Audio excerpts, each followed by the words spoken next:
The night sky over the Pacific shimmered with faint stars, their reflections rippling across the dark water.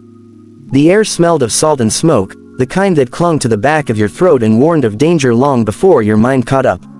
Miles Turner had not expected the evening to end this way. He was just a single father, taking his 6-year-old daughter, Lily, on a modest sailing trip.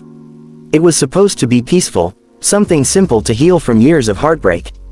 But peace rarely lasted long in Miles's life. He was sitting near the deck of his small boat, Little Star, when Lily pointed to the horizon. "Daddy," she said softly, her small hand clutching his arm. "Is that fire?" Miles turned. In the distance, flames licked up into the night, dancing on the surface of the ocean. His first thought was a flare, but the glow was too large, too wild. A yacht was burning. He squinted, his instincts kicking in. "Stay down, sweetheart," he said, grabbing the flashlight and starting the engine. As his boat cut through the waves, the smell of burning fiberglass grew stronger. The luxury yacht loomed into view, white hull scorched black, smoke pouring from the upper deck.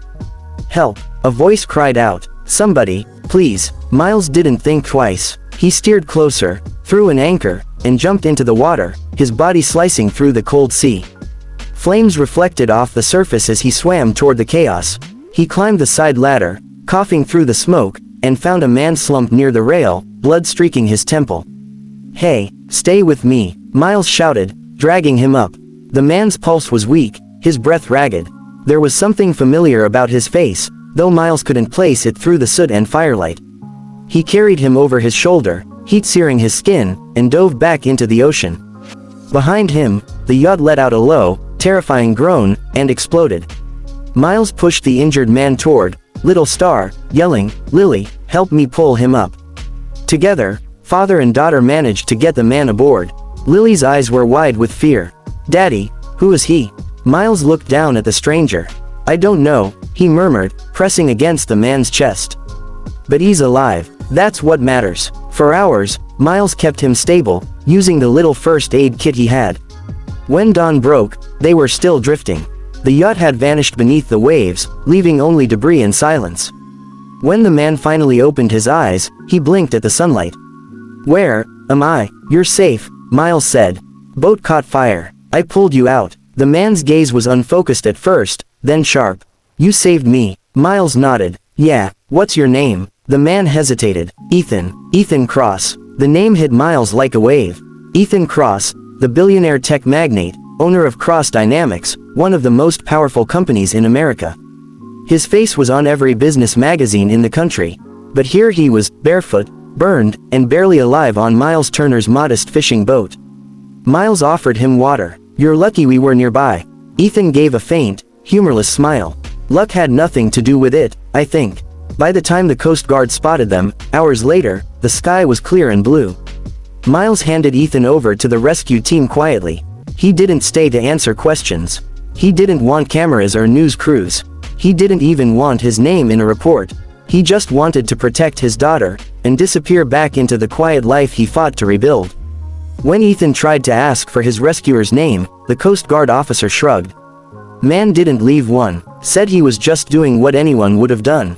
Ethan didn't believe that, not for a second. 2 weeks later, Ethan Cross sat in his high-rise office, overlooking San Francisco Bay, his wrist still wrapped in bandages. The press had feasted on the story of the Billionaire boat explosion.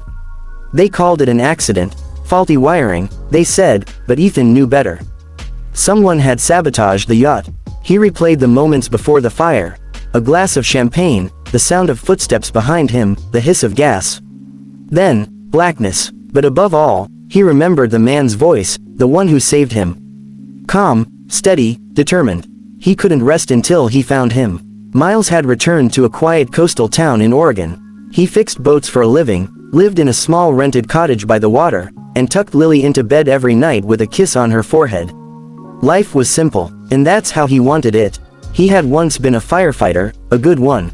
Until the day his wife died in a car accident while he was on duty. He never forgave himself for not being there. That guilt had driven him to leave the city, to raise Lily alone, to stay away from the kind of chaos that once defined his life. But saving Ethan Cross had changed everything. One morning, he stepped out of the repair shed to find a sleek black car parked by the dock. A man in a suit stood beside it.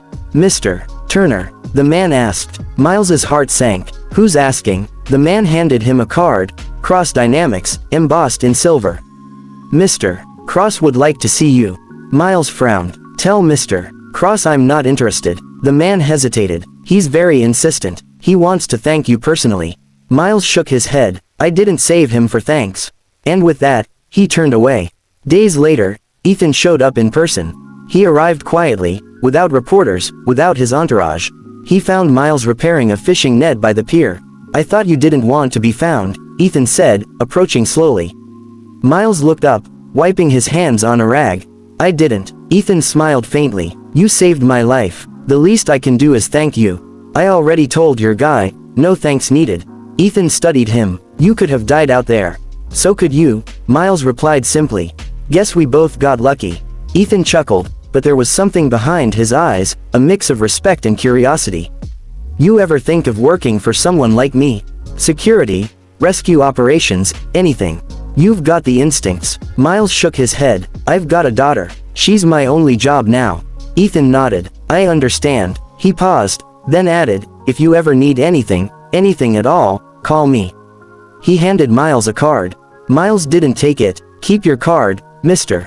Cross. Some debts are better left unpaid." Ethan looked at him, puzzled, then smiled. "You're an unusual man, Mr. Turner." "Maybe, but I like it that way." And just like that, Miles walked away, leaving the billionaire standing by the dock, the sea wind tugging at his expensive coat.